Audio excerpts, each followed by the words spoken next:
Today's guest is someone whose story will stop you in your tracks in the most beautiful way. Michael Brovac is a speaker, coach, musician, and the founder of CAMO, a community and movement that supports young people navigating chronic illness and hospitalization. But behind all the titles is a man who faced some of life's deepest challenges and has chosen to rise with purpose. Born with a rare genetic condition called IPEX syndrome, Michael spent much of his early life in and out of hospitals. He endured surgeries, transplants, and unimaginable losses, including the passing of his younger brother, Cameron, who shared the same diagnosis. But Michael's story isn't just about survival, it's about transformation. In this episode, Michael shares how a single conversation during a bone marrow transplant changed the trajectory of his life. We explore how he went from feeling like a patient trapped in his diagnosis to becoming a powerful guide for others through coaching, through music, and through his advocacy. If you've ever felt alone in your struggle, if you've ever questioned your worth in the face of illness, or if you're looking for proof that purpose can be born out of pain, then this episode is for you. Welcome, Michael, to the podcast. I'm so happy that you're here today. Thank you for having me. I'm very happy to be here. I'm excited to do this. This is really cool.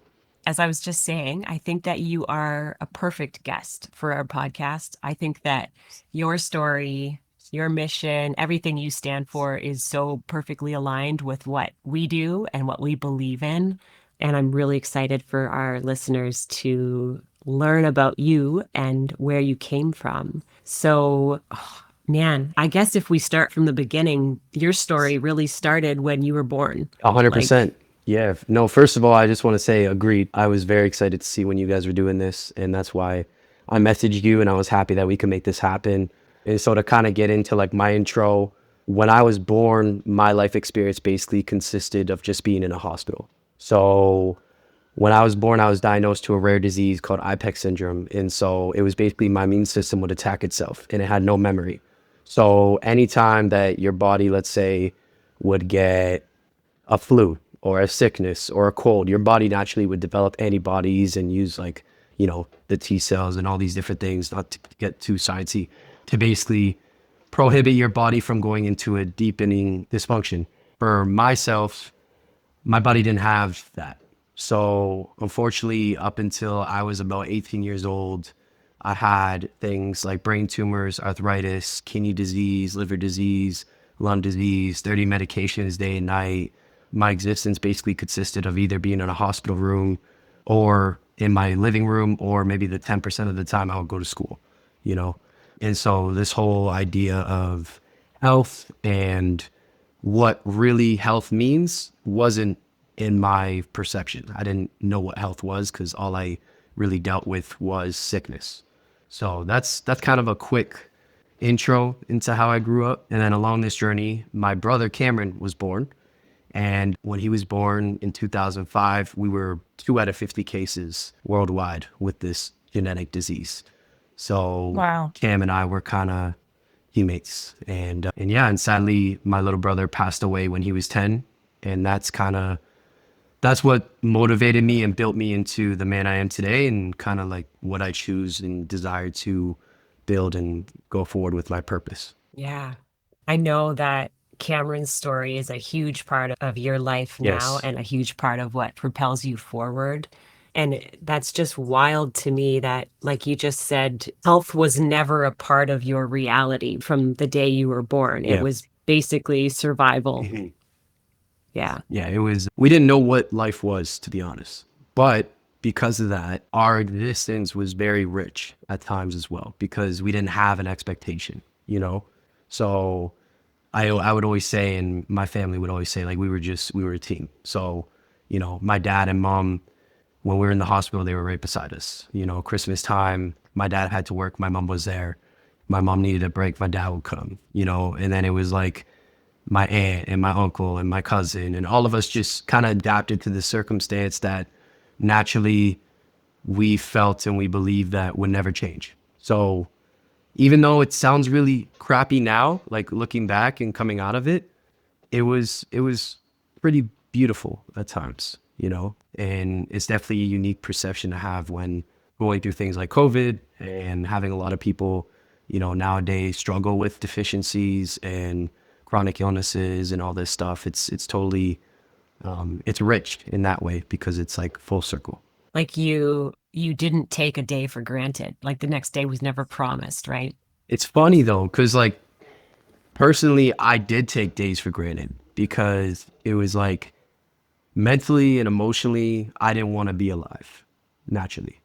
But my brother gave me a purpose to exist.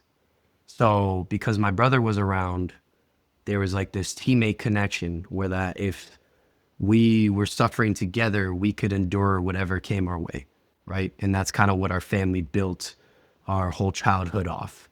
And so did I take a lot of things for granted? For sure. Did I necessarily have the opportunity to do otherwise though as much? No, not really. So hindsight looking back, it's like I did take for granted a lot of things that I wish I implemented further and sooner when my brother was alive. But that's not how life goes. And that's why nowadays that's what I choose to try and lead and showcase to people, you know? So, Michael, were you in and out of hospital, or were you like a permanent resident almost? It was interesting because majority of the time I was in and out, but there was like long-term stays when I was in there for 6 to 8 months. Same with my brother. Like it was always, if he was in, I would have been beside him. If I was in, he would have been beside me. And then there was times that me and my brother were both in, and my dad would be in one ward, my mom would be in the other, you know? And that's where it's like, I remember vividly, like during a time when my brother was passing and I was going through a really bad mental health spout, I was in the psychiatry ward, like because I was struggling like with suicide and like all this stuff. And then my brother was in another ward because he was on his deathbed practically. So then my parents were in this cross between being there for me, but then being there for him. And so our life just kind of consisted of that constantly.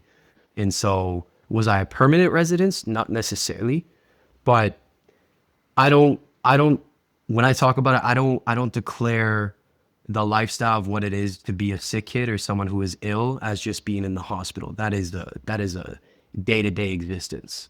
And so that's where I like to tell people that's why I was sick for 18 years. That's why it sucked for 18 years, because even though I might have not been in a hospital directly all the time, I was still in a hospital mentally or emotionally, you know? So And if you feel comfortable talking about it, what was the difference between you and Cameron in terms of him losing his life and you actually surviving? great question. Very quick, very direct guidance. My brother had no one. And that's where a lot of my life, I carried a lot of guilt because I was so stuck in this circumstance and I couldn't be a big brother to him. Like I was in other instances, but like nowadays, like what I do as a coach and trainer, like I mentor youth in my community all the time. But I never did that with Cameron because I wasn't who I am now, right? But that circumstance created who I am now. So for Cameron, he didn't have anyone necessarily to be like, hey man, like you realize you're more than a kid in a hospital bed, right?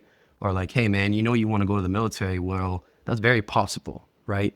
Like I had that. My mentor was the person who came and saw me on my deathbed and was like, you got to stop all this shit and you got to recognize that you got to live for Cameron. So it's really interesting how coincidentally it's like, yes, it was either one of us, but it worked out in a way that I don't believe it would have been possible for both of us to succeed.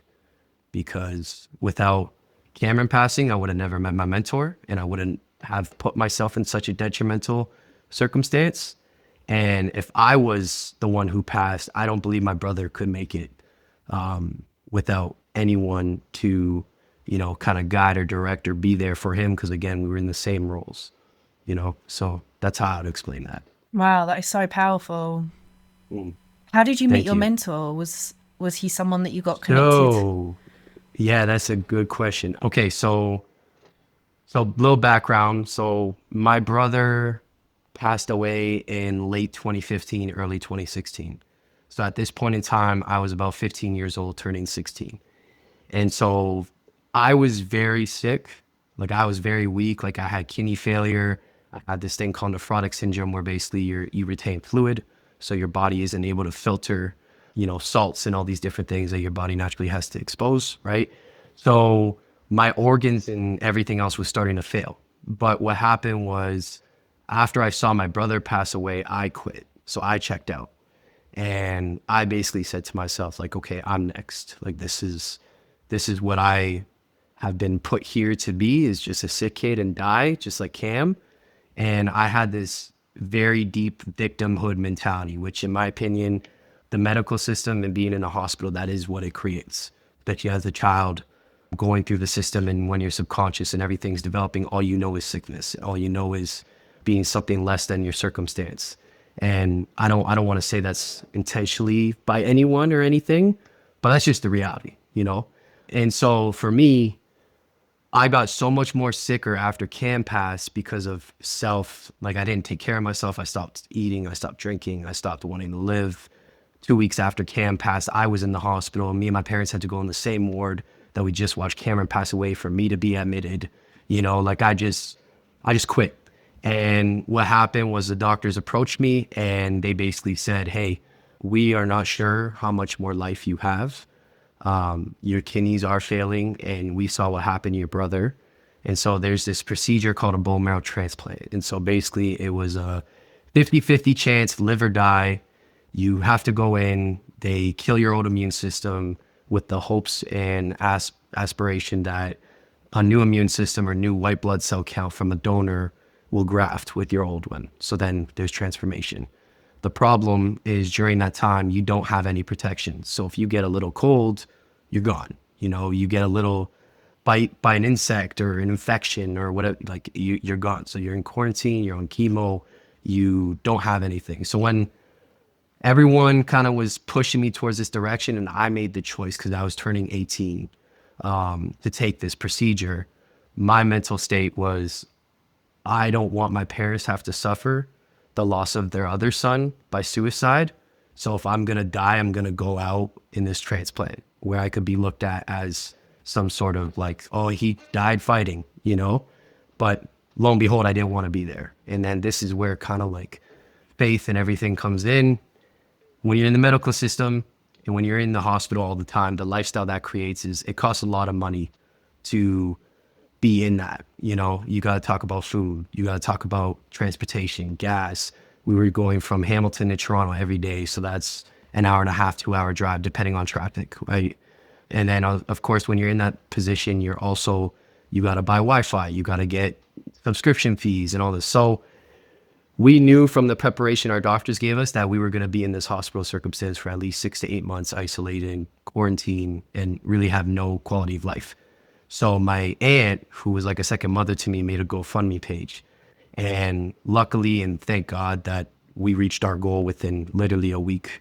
But something that came even greater from that was my mentor saw that page. Oh. So the way it worked was 48 hours, 72 hours before I was going to go into this procedure, this random man just like knocks on my parents' door and he has this big video camera. He comes in and my parents just kind of like let him in and so freely. And I was kind of like, what the hell? Like, I don't know who this guy is, whatever the case is, right?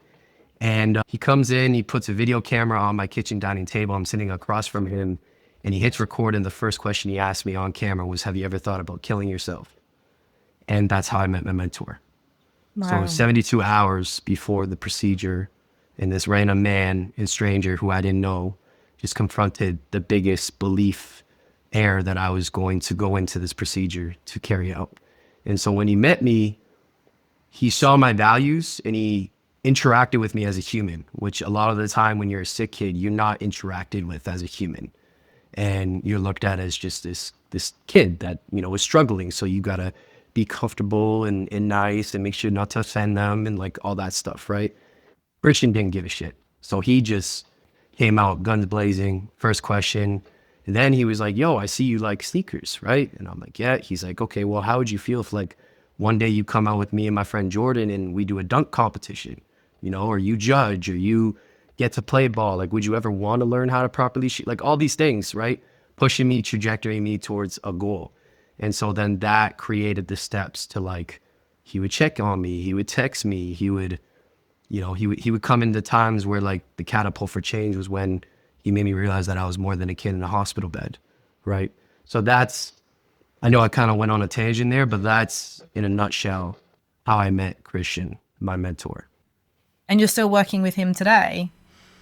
So it's actually very interesting. Great question. Because recently, I love him, but like we've recently mentor and I don't know how would you say, like a mentor and not a client, but like just someone that relationship, right? That dynamic naturally changes, right? So as I'm becoming my own man and I've made decisions in my life that has trajected me towards a certain future, he's also doing the same, right? So I was seeing him weekly for years and years and years. We were part of a men's circle together. He created monthly, just constant check-ins. About a year now, I chose to step away to take everything that I've learned and everything that he's taught me and all my other mentors and fellow brothers and learn what it's like to be on my own and make my own decisions and make my own steps of action going forward. And so do I see him all the time anymore? No. Do I talk to him all the time anymore? No. But do we still have that brotherhood connection and bond where I'll get a text from him and he'll be like, hey man, I'm just thinking about you. Hope you're well.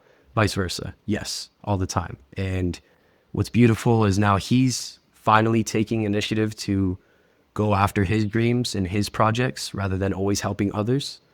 And I'm going the opposite, where I'm taking the initiative that I've been helped so much, I'm going to help others.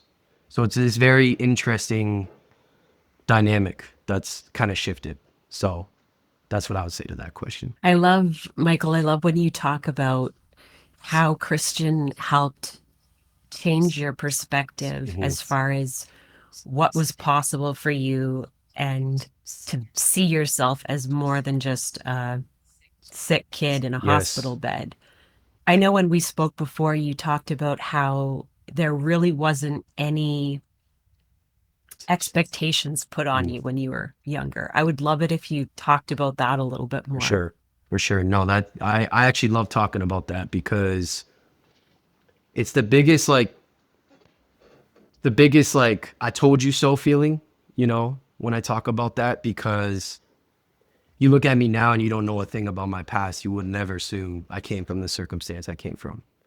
And I remember there was a big time where all I associated myself with was my story, and now being like a player development coach, being a speaker, entrepreneur, trainer, like I have all this other stuff that overburies that beautiful thing that now I get to say, hey, guess what? I also have this, but for the longest time in all my life, I had no expectations put on me until I met Christian. And a lot of that was my doing because I was very selfish and weak. And I chose to take the victim card a lot because that's all I knew, right? So anytime I was in school or anytime I was in, camps or the odd time that I would be able to get out and be alone or like be away from my circumstance of hospitalizations, I didn't spend it productively because again, I was so stuck in this hospital mindset, for example, or this sick kid mindset. And so was there ever any expectations of me like saying like, hey, you know what? You need to have this grade and you're going to go to this university and you're going to study this and you're going to, no, because it was like, we're just happy if you're breathing. We saw what happened to Cam, and as long as you're breathing, man, we don't care what you do. Right. And that was my mindset too. So then therefore your close unit and everyone around you is replicating or reflecting the same thing that you're living. There is no point to change, and death was this idea that like was bound to happen no matter what. Death was something I had to face really early. So I wasn't really, I don't want to say I'm not afraid of death, but I've accepted it and I've seen it countless times that like, that was it, that's the expectation. So when it came to like being in high school or grade school and the odd time I did get to, be on a basketball team or be in math class or English or whatever, did I ever try to apply myself? No, because everyone around me and myself was just like, I'm here, You know, even though I can't walk up the stairs because I got arthritis in every joint of my body, I'm here. That's a win, right? So then learning math and English was not on my priorities, right? Because the expectation that was set for me was like, you're gonna die. So why am I gonna spend my time learning this crap when I could just play video games and be stuck in my isolation and weakness and feel these feelings even more to victimize me even more, right? Yeah. And so I think that Katie and I speak about this a lot with multiple guests that we've had on the podcast, where I think it's natural to go through that phase where you are in that kind of victim mentality and this poor me, this is my circumstance, and you're not yet ready to take responsibility that you actually do have a bit of a say. And if you resign yourself to that lack of purpose, I think that has more of an impact on the outcome than probably anything else. Would you agree? For sure. For sure. Like there's great things about being a victim. Let's be honest here. You know what I'm saying? Like it's very easy to be a victim. It's very convenient and it's I don't want to say it's fun, but it's predictable, you know? And it's something that you don't have to change. You don't have to take action. You don't have to grow. You don't have to take risk. You don't have to do anything other than what you already are doing. So as far as like that process of shifting from a victim to, let's say, a victor, or taking accountability, or whatever the case we want to say, I think it is a natural process. And I think that life is the only thing, or universe or God, or however we want to say this, will be the only thing that'll change that. Because I feel like, in my experience at least, like you need something externally that hurts you so bad to rattle your cage that much to want to change, you know? Oh, yeah. And if you don't have that, there is no point of changing, because again, you're just comfortable in that scenario, right? And for me, that was when I saw my brother die, right? Like at first it was like, I'm next. But then when my mentor, Christian, confronted me and said how selfish I was living and asked me the question of, how do you think my brother feels watching me die in a hospital bed? You know, when everyone around me was just praising me and like being like, oh, we'll get you this, or like, you know what, you just do what you got to do. Christian was like, nah, fuck that.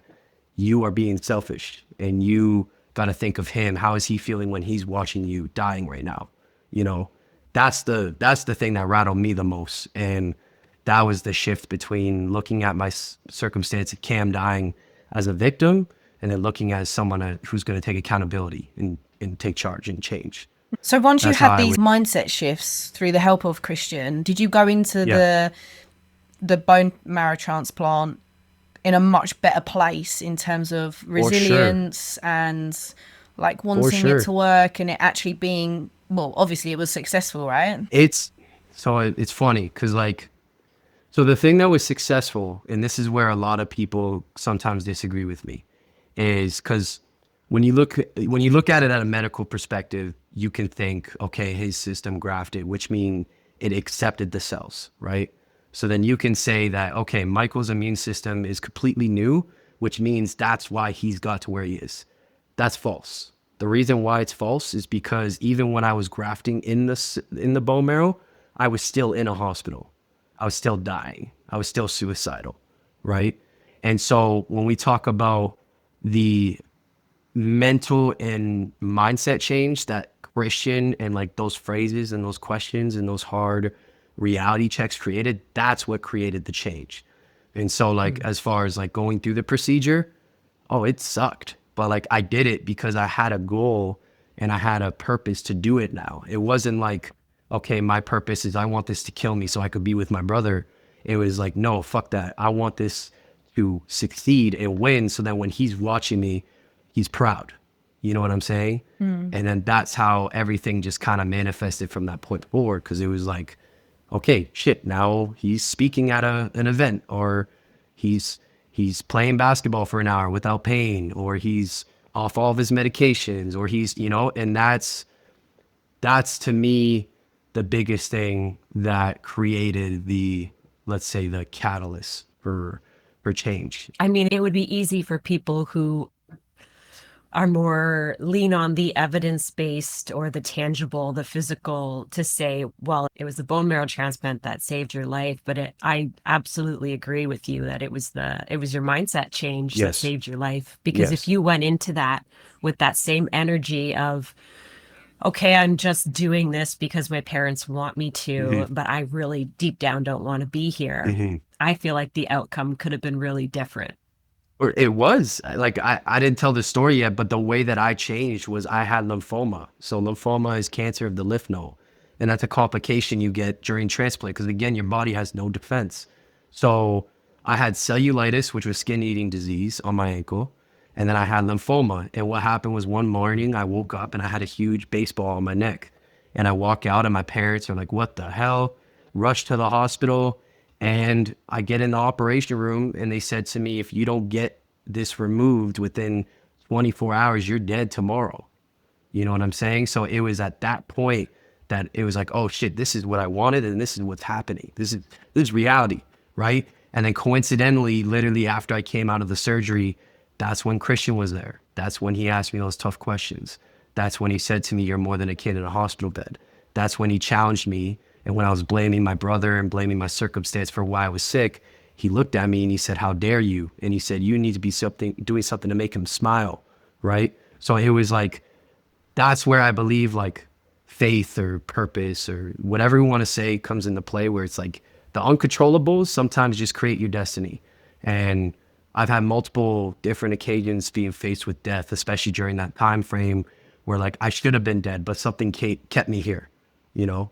And, you know, that's where it's like everything for a reason, right? Do you also think that this is the reason why when certain people get diagnosed with a terminal illness, they miraculously pull through and prove the system wrong?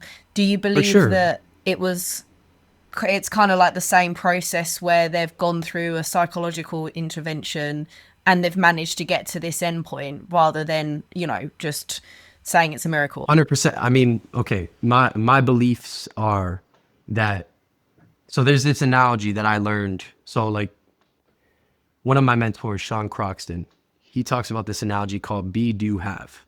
So you have to be the person, believe, right? You have to believe to take action to then have the circumstance, right? So if you're believing all you are is a sick kid or weak or chronically ill, right?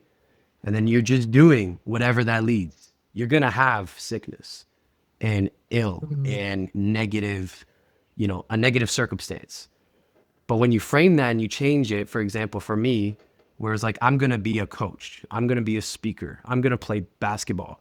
What did I do? I took action. I journaled. I started drinking water. I started walking. I started to have some sort of goal and trajectory to move forward, which then automatically I had, right? I had the circumstance I once desired.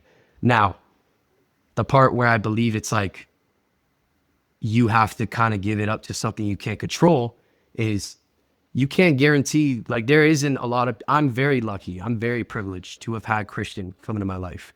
I'm very privileged and lucky to have my brother be the motivator for who I am today, right? I'm very lucky to have such a supportive and loving family who is there for me every step of the way, right? A lot of people don't have those things. So when it comes to the change, unfortunately, that's where, yes, you can be doomed to the circumstance. You can be put in a position where I've even had clients who have been close people to me, family, who have been diagnosed with leukemia, and I get to them, you know, a month way after the time that they got diagnosed, and by this time their body is already terminally ill and their cells and everything is rotting, and then a week later they pass away, right? Is that something necessarily I could change or they could change or create some sort of like, oh, if I just believed that I was going to live, sure, but it's everything else has to line up as well. Was movement then quite an important part of your healing journey? Because I know you've Huge. mentioned basketball a few times. For sure, huge. I mean, like, okay, so like someone with my case study, so I had arthritis in every joint of my body, right? So that's inflammation of the joints. So then if I had that, I don't want to move, right? And then if I'm not moving, I'm not pumping my lymphatic system, right? If I'm not pumping my lymphatic system, how are my organs going to properly filter? And then if my kidneys are dying and I'm just in a bed all day, crunched like this in a posture, and I'm not moving or extending, how do you expect to have any change, right?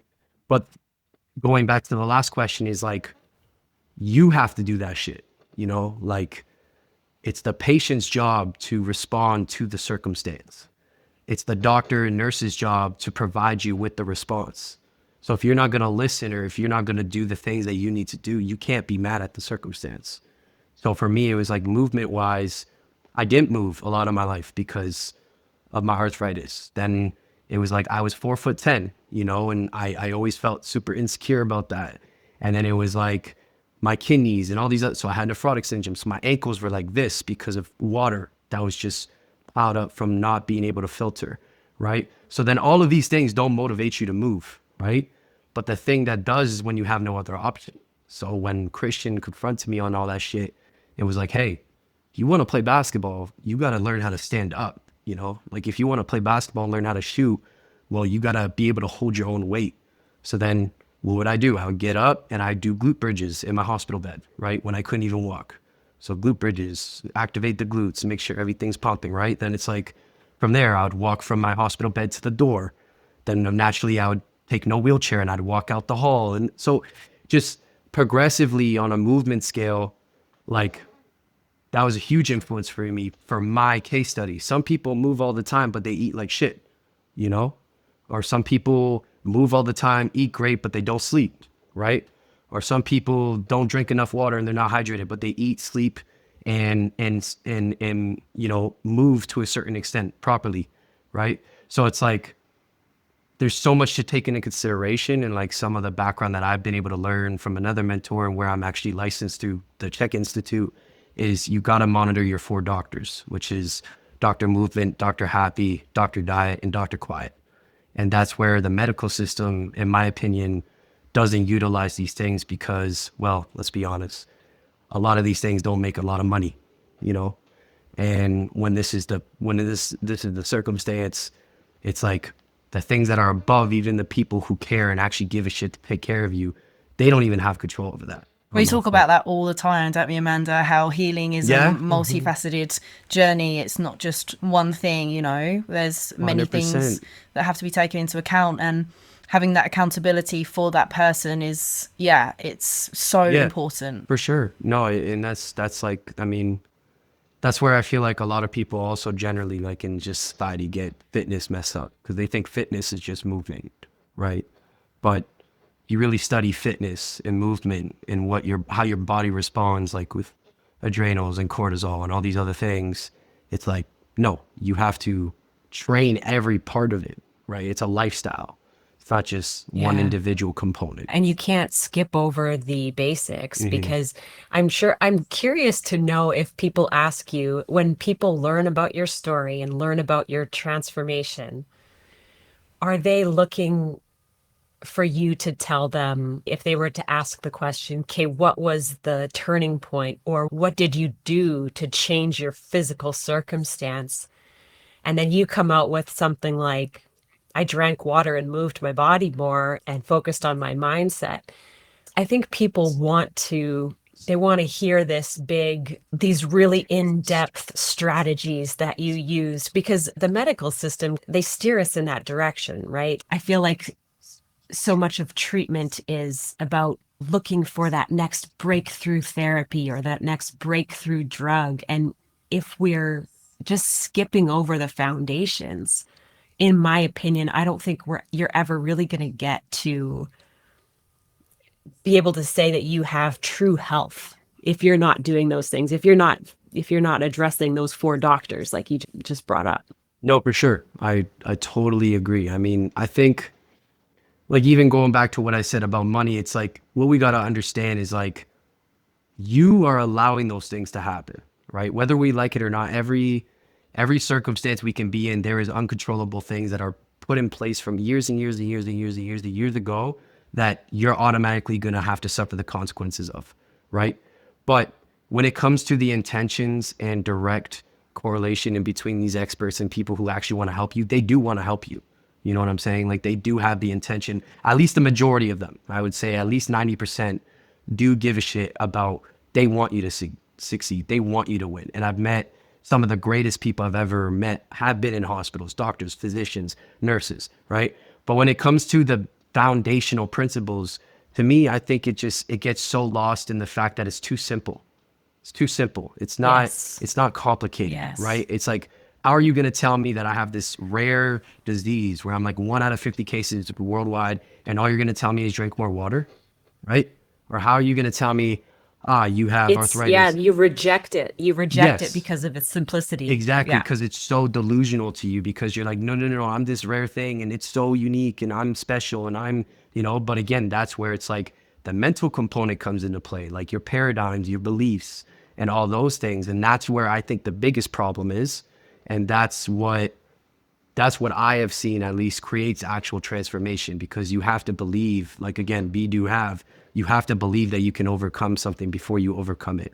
And that's where I unfortunately will say the medical system doesn't prep you that way. It's not building you into the position of like, instead of being reactive to your circumstance, be responsive.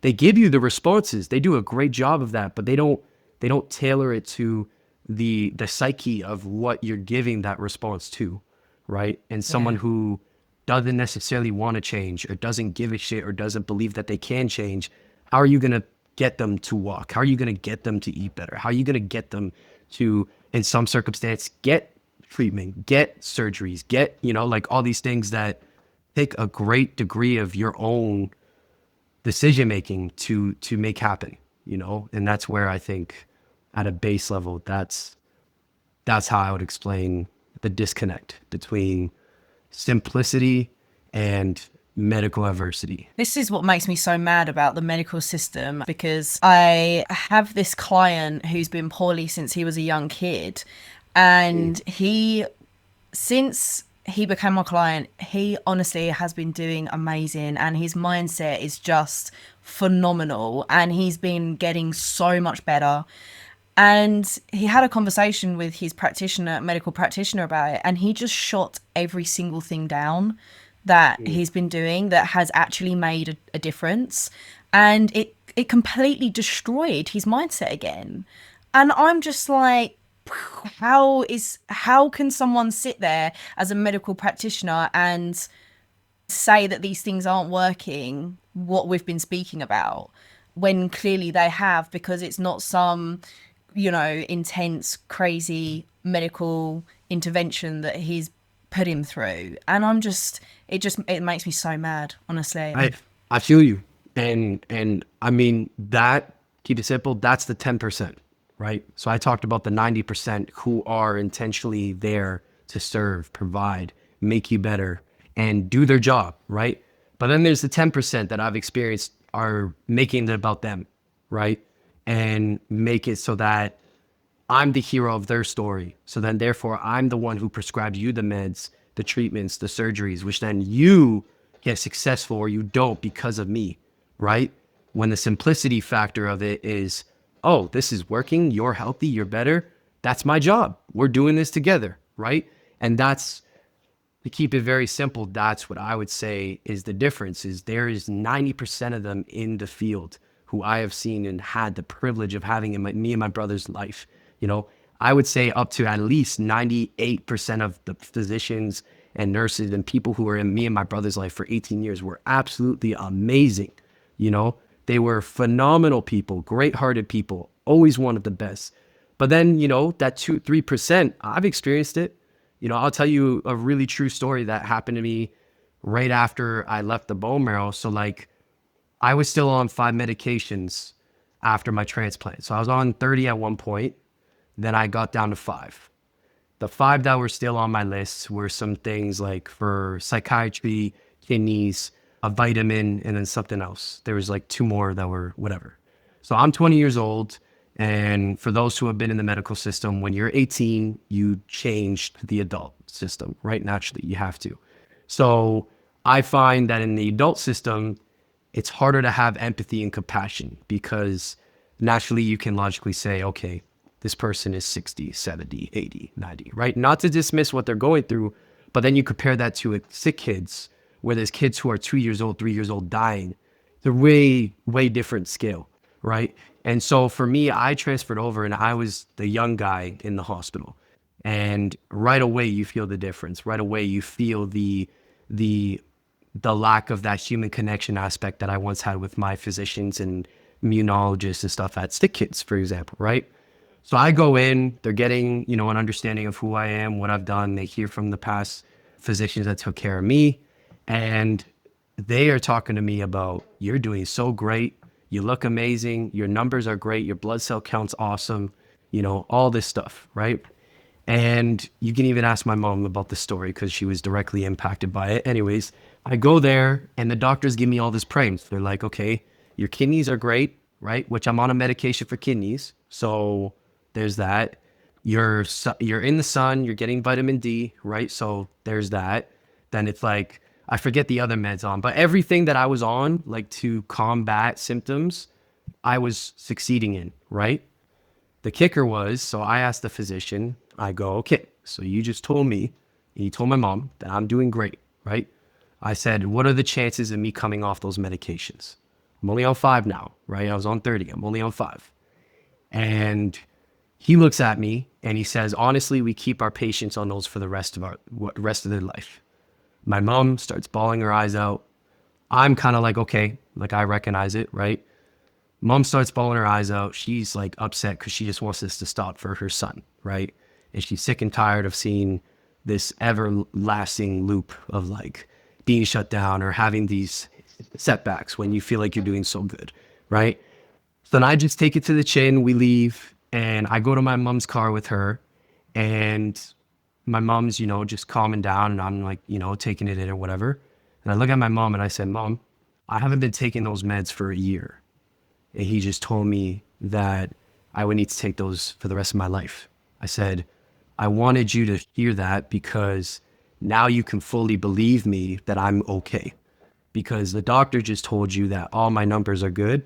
They just told you that my kidneys are good and all this. And then I don't necessarily need those things. And matter of fact, I haven't been taking them, right? So my mom at the same time was like, oh, I want to slap you, right? But like, she's like, I'm so happy you never told me. And so what me and Christian did was, as I started to get healthier, I naturally detoxed. So when I was detoxing, the way I look at it is you have to supplement. And I don't recommend this to everyone or anything. You have to do it very, conscientious. Is if you're on a medication that, for example, arthritis. Okay. So I was on a medication for arthritis. If you know what arthritis is, it's inflammation of the joint. What causes inflammation? Okay. Stress, different factors that create, swelling, right? So what if I stopped consuming or doing or having the things that create that inflammation? What's going to happen? Well, naturally, you're not going to have it, right? Does this necessarily work for everything? No. But what I've seen in my experience is when you start to heal, your body naturally rebuilds itself. And so during the phases of being in the hospital to then wanting to play basketball, to then training every day, to then journaling, to then meditating, to like all, my body detoxed. And that was one of the last steps. And I always felt super insecure about taking medications because I would show up to sleepovers and I'd be the only kid that couldn't sleep over because of all these meds. You know what I'm saying? And so one of my dreams was, I said to Christian, I would love to be on no meds. So then first time ever, again, this is my story, personal story. Anyone listening, I don't say, go take yourself off meds. No, you got to do it very, very proactive and honestly talk to your doctor and everything. But like, I go and I come off the meds naturally. Of course, withdrawals, different things. But I supplemented with these things that help my body recover, right? So when I went back 2 months later, I was even more healthier. So then I asked the doctor again. My mom knows this, right? She knows, oh, he's not even on those meds, right? So we asked the doctor again. I say, well, to be honest, I haven't been taking those for months. He looks at me, and again, this is the 10%. This is not the 90, this is the 10, or the 3% even. He says, okay, let me take them off your chart. So see how quick the dynamic changed, right? And I share that because anyone who is on medications or feels victimhood to their treatments or medications, they do serve a purpose and you need to do it. But after a purpose, ultimately you're the one who knows your body the best. And what's going to happen is you have to decide how you want to keep on living. And, you know, if we flip that script and we say, well, Mike, you didn't start moving, you didn't start drinking water, you didn't start journaling, you didn't start meditating, you didn't start eating healthy, you didn't start sleeping. Would I have done that? Hell no. I would have been dead, you know? So this is where it's tricky, because that's just a firsthand experience story of mine that proved to me like, okay, well, really, who is responsible for this? Me. I'm responsible for my health. You know, I'm responsible for my own decisions and actions, especially after you're 18 years old, right? I think that you're at like 100% on point, Michael, when you say that. It's in those situations, I think it's often an ego thing more than anything else. If you're dealing with a practitioner who feels like they are the one that's being responsible for your outcomes, and they want to be the person, the hero in the story that's getting you the results. And then you're saying, I changed my diet and I started drinking more water and I started journaling and meditating and moving my body, and now I feel better. Yeah. There are that small percentage that take that as a hit to the ego, and that's maybe why they reject those things. Yeah, that's where it's like my opinion, honestly, is the biggest problem through all of this is division. That's the biggest problem. I don't think it has anything to do with your label, whether you are a doctor or a patient or a psychiatrist or whatever your role is. I just believe it's division, and it's not about the greater good of all of us. It's about what can you gain, right? And that's in everywhere. That's like, now I'm a basketball coach who's had the privilege of working in a professional basketball league, right? And like, you see it in this round too, right? You see it with players who don't play as a team player when you're literally in a team sport. You know what I'm saying? And that's just a human thing. That's not even a medical system thing. That's not even a doctor thing. That's not even a patient thing. That's just across the board. As human beings, there's going to be some people, like the 3%, 10% that I talked about, who do make it about themselves, who do put their own priorities and their own goals over yours when their job is to guide you and lead you, right? But to generalize everyone and everything as that one specific marker is also a fault, right? And that's where I feel like there's a huge division between everything, you know, it's it goes so deep into just our world. I wanted to ask you, like, on a side note, have you ever sat down with your parents and kind of like unpacked everything and really understood how they felt and how they've kind of dealt with everything that you've been through over such a long period of time and how they're feeling now about it all? Oh yeah. Like I am so grateful for my mom and dad and my family as a whole. Like, my mentor told me this a long time ago, and it was like, you are going to be the only one that can actually create change. And when you create change, that'll naturally reflect onto those who love you and care the most about you and who are around you all the time, right? And the one thing that my parents have always done amazingly is they've always wanted the best for their kids. They've always been the best parents that you could ever ask for. And because of that, they would do anything to help me and Kim. And something that I'll say is, like, they could have told Christian to get the hell out of the room. You know, any one of my parents, any one of my family, any one of my close people could have told Christian to leave, right? They're the ones who allowed him to come into our living room and put that thing on film. You know, they're the ones who allowed him to come visit me consistently, right? And hear what he had to say. They're the ones who paid for my new dietary changes, right? They're the one. So when it comes to like us adapting as a unit, it's funny because I know my mom's going to listen to this, because she listens to my parents both listen to every one of my podcasts, videos, whatever. And this is how actually as a family we've been able to heal, because as a son, it is very difficult to have these conversations sometimes. But as they hear my perspective and my perception of what it was, it changes theirs, and vice versa. And so now we're both able to be on the same page. And my parents have done a phenomenal job, and my family as a whole has done a phenomenal job of adapting and trusting me, you know, and trusting the changes. Now, was it always like that? No, because again, they were in the same circumstance, right? As much as I wasn't open to like these new ways of being and doing, how the hell are they going to be when they just saw their other son pass away? You know what I'm saying?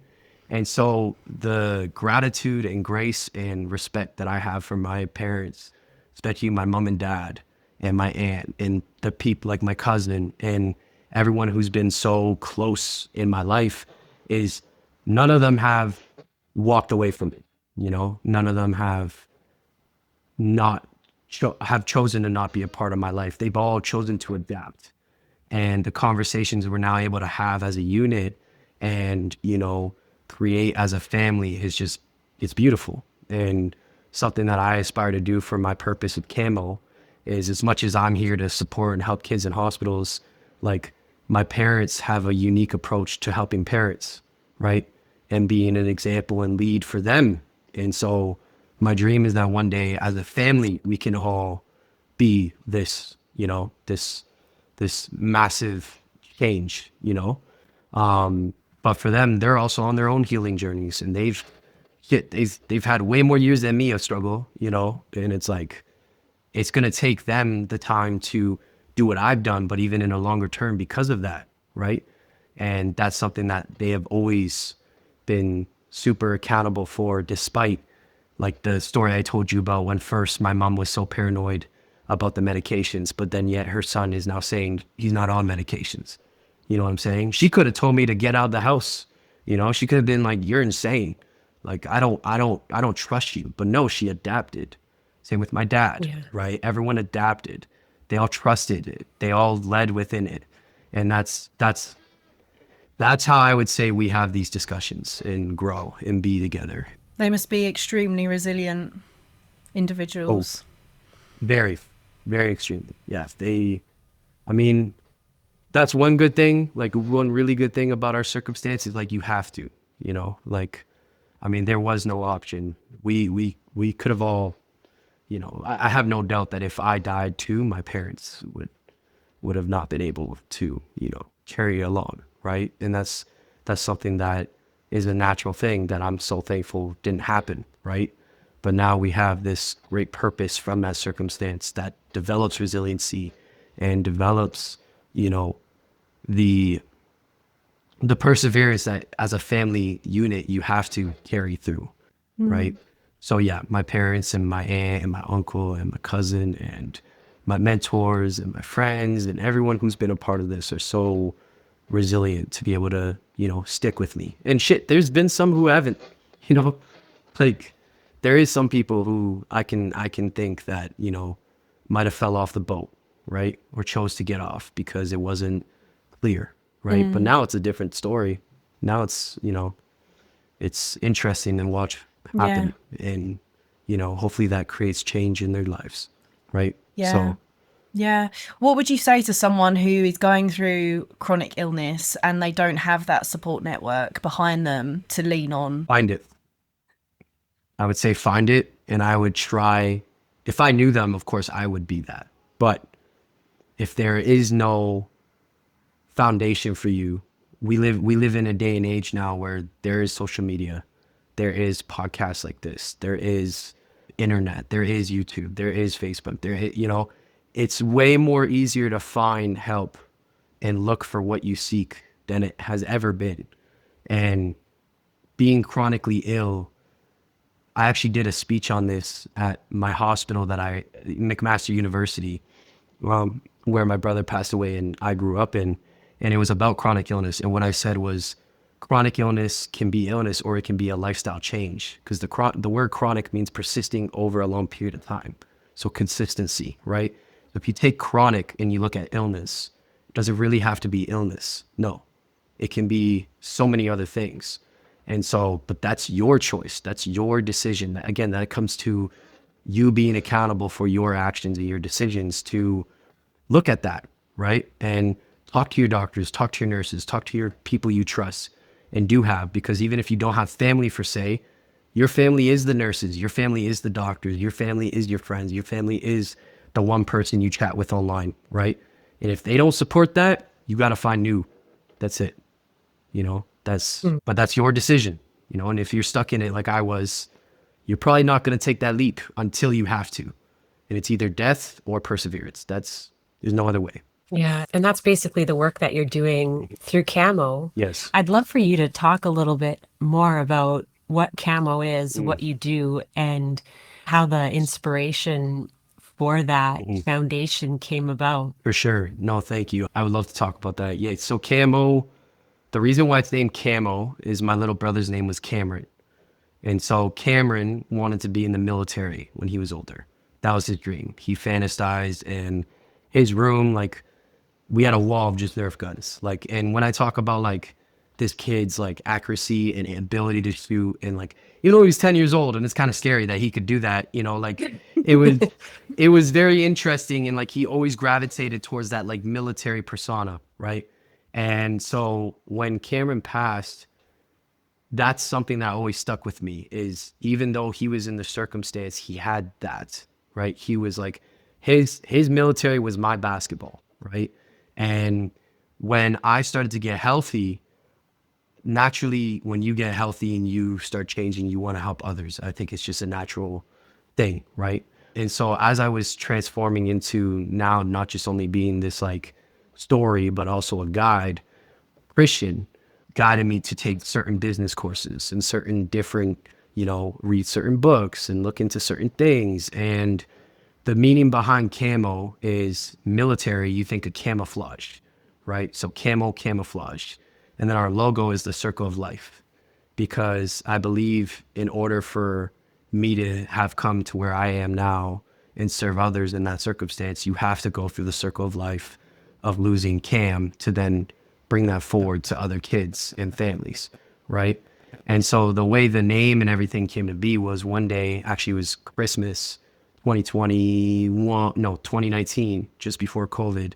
And that was the time at which I was finally leaving the hospital, and I was like listening, and I was trying, and I was grinding, right? But I still had this like lack of purpose, because I was like, what can I do with all this? And so lo and behold, we're at our family dinner, and I've been searching and searching and searching for like something to just keep me motivated and staying on this path. Like, what am I going to do with my life now, right? And go to this dinner, who shows up? Christian. What does he have on a piece of paper? The word camo. He made me sign the piece of paper. He said, this is your commitment. This is your purpose for the rest of your life. You choose how you build this. And that was how camo was established. And then from there, it was like that whole year I took time trademarking it, getting it registered, thinking about what can I do with this brand? How can I make it, you know, even more broad than just pillowcases as how it started. It was like, okay, now I'm becoming a coach. I want to include that. Now I'm becoming a life coach, a speaker. I want to include that. And then now it's like I have Michael Brovac and I have camo. So they're two different things. And eventually I want to make camo into its own charity or non-for-profit, because I want to get it circulated across all the hospitals. So that's how it came to be. And I know that through some of your speaking engagements, you go back and speak to staff at hospitals, and like, what is the message that you share when you speak to these people? Yeah. From that, your unique perspective of your transformation. To keep it short, the biggest thing I always say is that's a human being. That human being has a heart. That human being has beliefs. That human being has likes, wants, emotions, feelings. So treat them like it. Don't treat them like their diagnosis. Don't treat them like what they are on a screen or their blood charts. Treat them as a human. That's what Christian did for me. And that's what I do anytime I coach someone who is in a hospital, who has been hospitalized. When I do speeches like this workshop I just did about chronic illness, that was my driving home point. I spoke to a bunch of university med school students who were aspiring to be physicians. And I talked about how you have to separate the human component from their diagnosis or illness, because at the end of the day, they are a human. And this might be something that's attached to them, but it doesn't have to be, you know? And the way you create change is through treating them as who they are, what they are, and relating to them, right? And more than anyone outside of me, outside of TV, outside of athletes, outside of people they look up to, outside of social media, they have the most influence. And that's what I always say. I'm like, you have the most influence and possibility to change this person's life outside of your education, outside of what you learned through school, outside of your brilliance.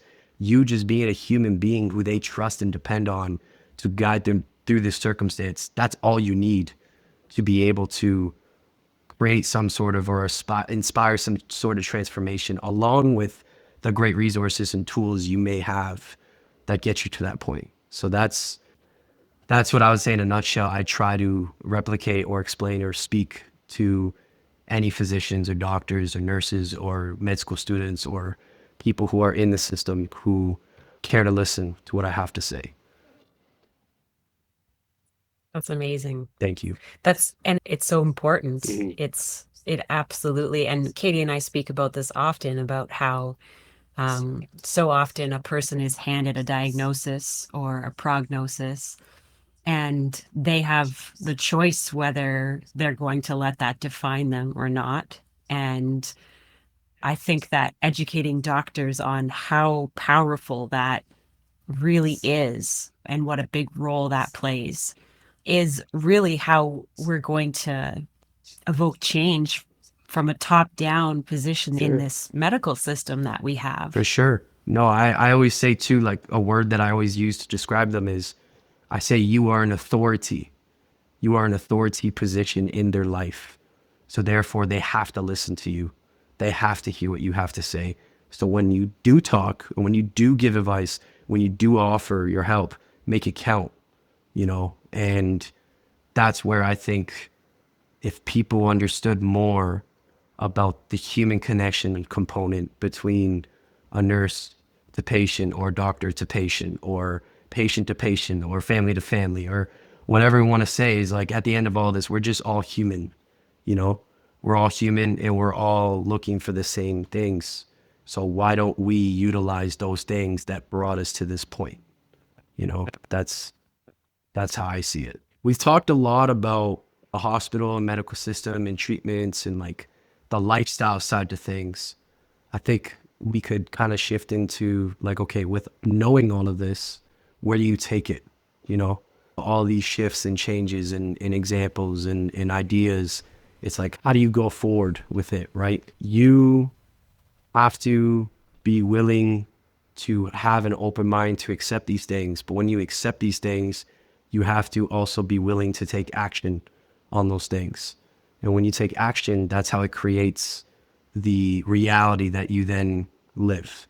And so for me, it was like when I took action to play basketball, from being someone who was 4'10", arthritis every joint in my body, chemotherapy, no hair, just stick, to like going outside of my backyard, practicing form shooting, to now this past year with my team, we just won a championship in a professional basketball league, as a coach, working with professional basketball players. It's like, how does that create, what is the transfer? Well, the thing that created that was the small steps in between that then allowed the universe or God to bless me with this opportunity to meet my mentor and brother Logan, who asked me to be a part of the team, and then all my other coaches and players who like mentored me and helped a young Michael who like had all this knowledge and like education and excitement, but then learn what it was like to be a coach and like teach youth and like all these things, right? And then it's like being someone who recorded themselves on Instagram day to day to learn how to speak, to now doing talks in front of 500 to 1,000 people. It's like, how does that? Well, again, you take little actions, and again, you have to be open-minded to the transformation of it, right? And then being someone who always needed medical help and always needed treatment and always needed people to look after me, it's like, okay, well, now I'm able to treat and help others as a trainer, as a holistic life coach, working out of gyms, working with kids in hospitals, building this thing. And so I don't know. I think that's how we can maybe spark some more questions about that. Or we could just end it off on that, because that's kind of the whole full circle, transformation of what's come to today. With that being said, and going back to talking about camo, how do you envision camo evolving in the next few years? Oof. I will make sure that by the time that I am not alive, camo is involved in every single hospital across Canada and America. That is my goal. And the way it's going to be involved is pillowcases by camo, treatments, meaning things that help you produce like courses. So courses on what to do when you are dying in a hospital, right? How do I become productive as a sick kid in a hospital bed? Well, boom, Camel's got a course for that, right? Discord servers, Facebook groups with kids all across the world and teenagers and adults who are in hospitals connecting with each other, learning these modules, learning these things, growing, becoming better as a unit, and then having more coaches certified under Camel, which then go into hospitals. You know, like this is like my life legacy, right? And I'm hoping me talking in this podcast, I don't think anyone could do it other than me. But you know, that's why we talked about trademarks and everything. But that's kind of where I see camo evolving, and I want to make it. It's so much bigger than just, you know, a name or like a great story. It is a catapult for change, and it is a catapult for, you know, a new generation of people who have been in the circumstance me and Cam were once in. I love that. That is so powerful. Thank you. Yeah. And ultimately, any one of us could sit back and complain about either our personal circumstances, or we can complain about the circumstance of our medical system and the things that we don't like. But you're absolutely right. The only way that we create change is by taking action. Yes. And I applaud you for having you. that vision Thank you. and the guts to speak that and say, this is something that I am putting out into the world, and this is going to become my legacy because it matters. Yeah. And you're committed to creating change. I have to. I think like everyone who knows me, like I should be dead, you know, like I should have been dead so many times. I've come close to death so many different occasions. And, you know, that's one thing that always pushes me is like the feeling, like, don't get me wrong, facing death absolutely sucks, you know, it really does. But when you come out of it and you have those experiences that anytime you're ever down or doubting yourself, you can look back on, that's the thing that like, I will never quit. I will never stop because of that, you know. And something deeper than that is like even the death of my brother, you know, witnessing, seeing it, and, you know, holding him when he passed, and all these things that a typical 15-year-old would never ever want to experience. You know, I visualize that now. You know, I'll meditate on those days because it is a constant reminder. It is a constant proof of evidence that like this is what I am here for, and this is what I need to do it for. It's not even about me, you know. It's about Cam. It's about my family. It's about the people who I care to serve and try to help and inspire, you know. And so thank you for sharing that and saying that. I really appreciate it. But that's how I want to, I guess, be remembered and known as, you know, life goes on. So in terms of your own health, you're in remission. Do you still visit the hospital or? Nope. Okay. Nope. That's awesome. Like the way I explain it is like, okay, think of this. So this is another thing, right? It's like people, I think, put like, when you think of healing or you think of being healed is like something that you never leave or you never do not experience. That's not the case, because the reality of it, and this was a huge shift for me, was I remember being in the hospital and grafting, right? So grafting means accepting the new cells from a bone marrow, right? So technically in their charts and in their studies, I'm healed. I don't have IPEX syndrome, right? But why the hell am I still dying in a hospital then? You know what I'm saying? And I remember when I was in that state, it sucked because it was like, this is what I worked for. This is what healing is. And the truth of it is, no, I wasn't healed. I was given a chance, you know? And so it all goes back to the whole action thing. And so if I don't take care of myself, if I don't sleep, if I don't eat, if I don't drink, if I don't, the 4 doctors, if I don't monitor these 4 things, I'm going to the hospital.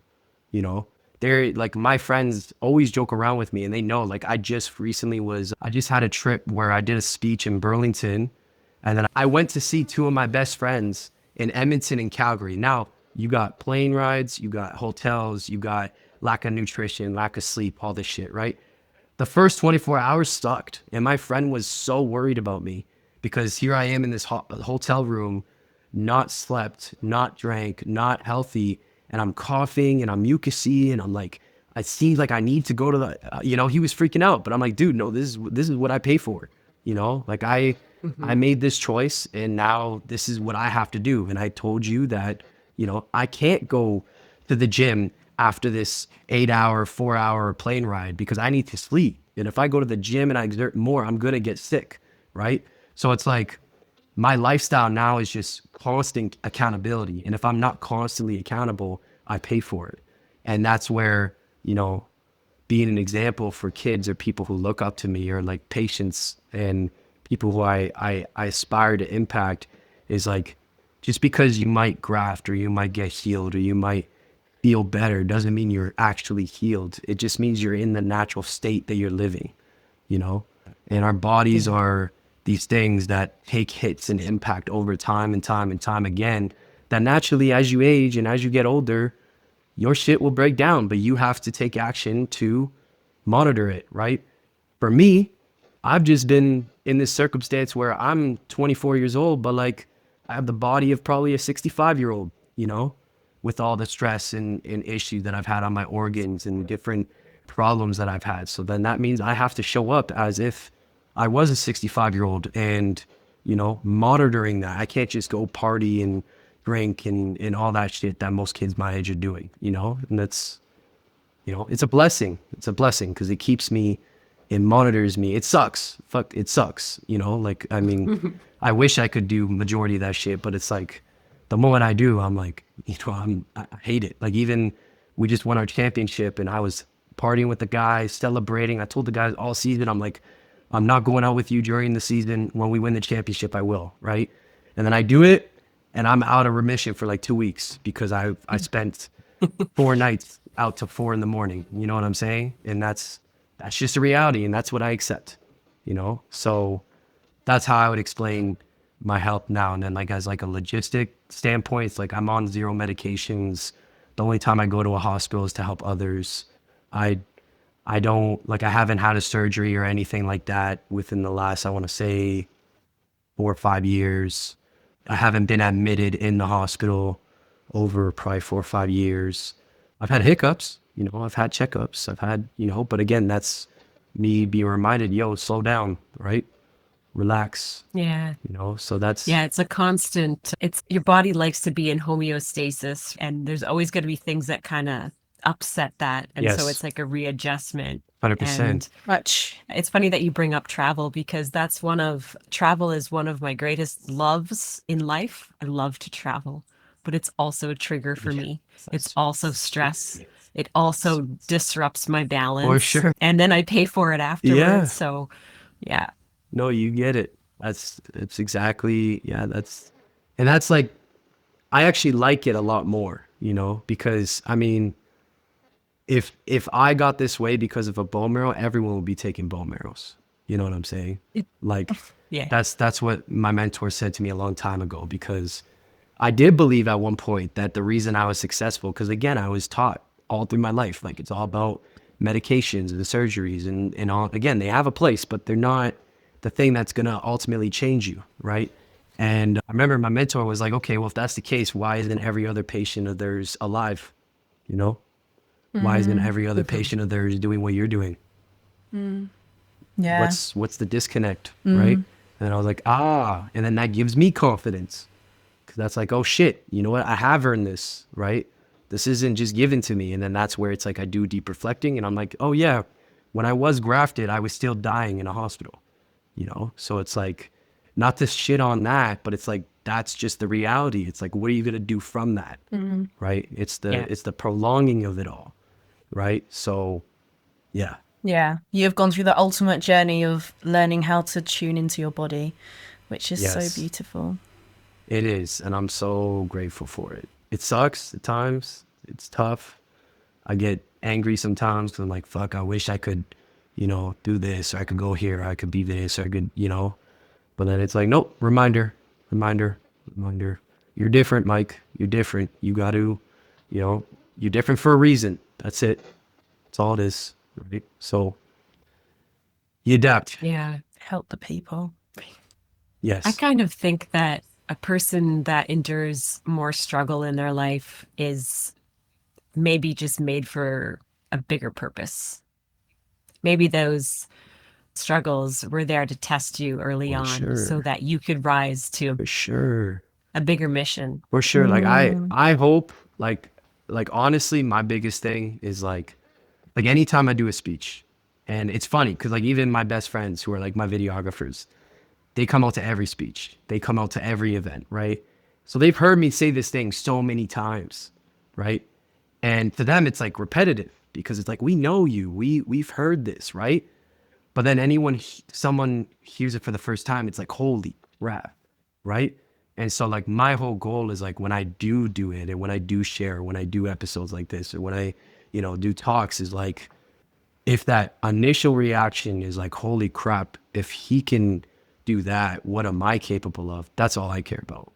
You know what I'm saying? Like that's why I'm so honest and like authentic and try to be as real as I can be with all this stuff, because it's like that's that's that's it. Like I mean, I'm not gonna try and hide things.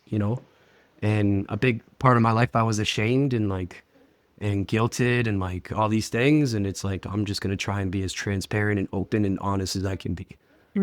And that's at the end of the day just my integrity. Where can people find you, Well, Michael, if they wanted to Yeah, get in so contact?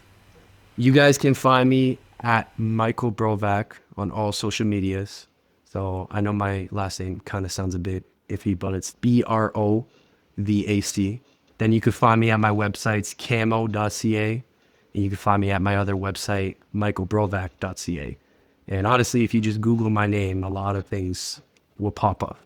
And I'm very receptive. I'm very open to chatting with people, just like me and Amanda met, right?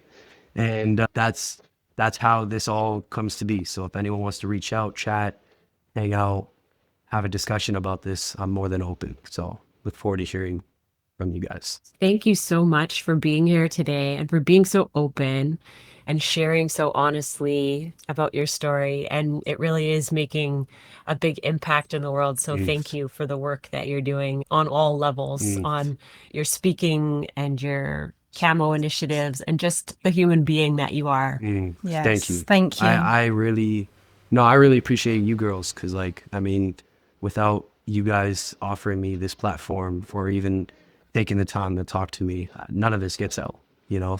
So thank you. And I love what you guys are doing and represent, and it really hits close to home. So please do not stop. Aw, thank Thank you. you. Of course. Of course.